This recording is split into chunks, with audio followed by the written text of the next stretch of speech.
বর্তমানে কলকাতার রাস্তাতে চার চাকা ক্যাব গাড়ির পাশাপাশি ক্যাব বাইকের রমরমা বেশ বেড়েছে। টালিগঞ্জের অভিনেতা এবং অভিনেত্রীরাও বাড়ি যাতায়াতের জন্য এই ধরনের ক্যাবের সহায়তা নিচ্ছেন।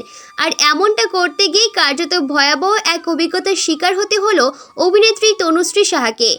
কালার্স বাংলার রামকৃষ্ণ ধারাবাহিকের এই অভিনেত্রী গত শুক্রবার মাঝরাতে ভয়াবহ এক বিপদে পড়েছিলেন। সেটাই তিনি শেয়ার করে নিলেন সোশ্যাল মিডিয়াতে। তনুশ্রী জানিয়েছেন, টালিগঞ্জের টেকনিশিয়ান স্টুডিওতে শুটিংয়ে যদি দেরি হয় তাহলে তিনি ক্যাব বাইক বুক করে বাড়ি ফেরার জন্য। শুক্রবার রাতেও তিনি তাই করেছিলেন। যে ভাড়া হয় তার থেকে 120 থেকে 130 টাকা তাকে অতিরিক্ত দিতে হয় ড্রাইভারকে। তনুশ্রী জানিয়েছেন, এটাই নাকি দোস্তর।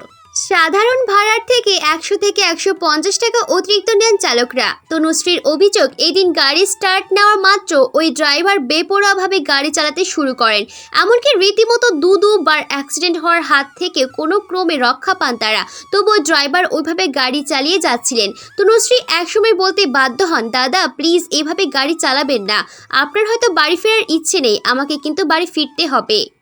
তবে তনুশ্রীর কথায় লাভ তো হয়নি, উল্টে ওই ব্যক্তি আরও অসভ্য আচরণ শুরু করেন অভিনেত্রীর সঙ্গে। ওই মাঝরাতে একটি ফাঁকা রাস্তায় গাড়ি থামিয়ে তাকে গাড়ি থেকে নেমে যেতে বলা হয়। এমনকি রীতিমতো তুই-তোকারি শুরু করে গালিগালাজ পর্যন্ত করতে থাকেন ওই ড্রাইভার। তনুশ্রী কিন্তু ওইখানে নামতে চাননি। তিনি বলেন, যেখানে লোকেশন দেওয়া আছে তিনি সেখানেই নামবেন।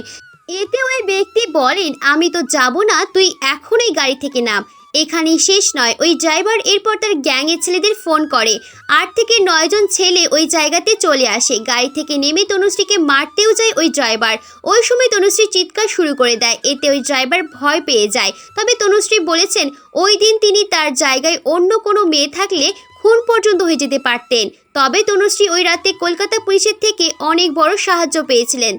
তিনি কলকাতা পুলিশকে ফোন করা মাত্র 15 থেকে 20 মিনিটের মধ্যে সেখানে বিধাননগর পুলিশ, কলকাতা পুলিশ পৌঁছে যায়। তবে তনুশ্রী ওই ব্যক্তিকে অ্যারেস্ট করাতে চাননি। তার কথায়, আমি ভাবলাম কারো পেটে লাথি মারা আমার উদ্দেশ্য নয়, দেখেই মনে হচ্ছে রুটি রুজির জন্য এসেছে। কিন্তু একটা বিষয় বুঝিয়ে দিতে চেয়েছিলাম যে মেয়ে বলে ভাবার কিছু নেই, অসভ্যতা করলে সেটা মেনে নেওয়া হবে। চিৎকারের পাল্টা কী হতে পারে একটা নমুনা জেনে রাখা প্রয়োজন। প্রিয় দর্শক, ভিডিওটি কেমন লাগলো তা কমেন্ট করে আমাদের জানাতে ভুলবেন না। ভালো লাগলে অবশ্যই লাইক দিন আর শেয়ার করে আপনার বন্ধুদের দেখার সুযোগ করে দিন।